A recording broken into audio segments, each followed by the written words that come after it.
Musa alayhissalom yangi payg'ambar bo'lib, Alloh bir mo'jiza asoni berib,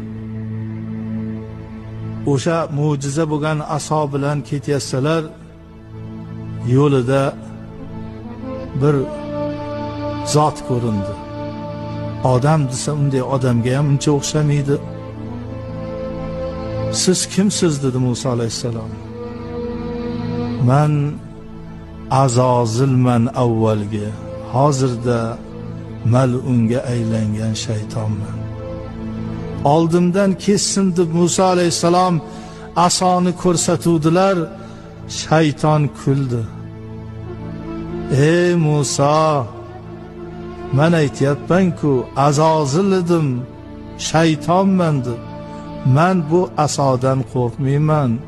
Jannat va do'zaxni ko'rgan shaytonman. Allohning eng yaqin suyukli bandalaridan bo'lgan, behisob farishtalarning ustozi bo'lgan shaytonman. Men faqat qalbi sof odamdan qo'rqaman. Qalbi sof odam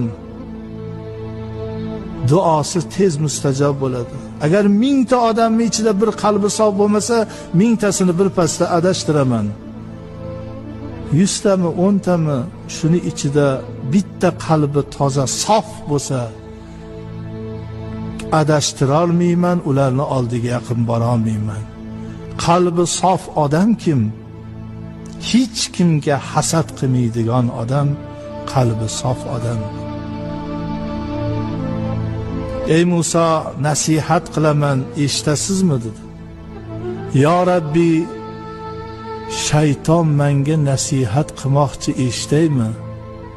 Eshiting dedi Alloh. Adashtirgani kelganda men to'xtatib qo'yaman dedi.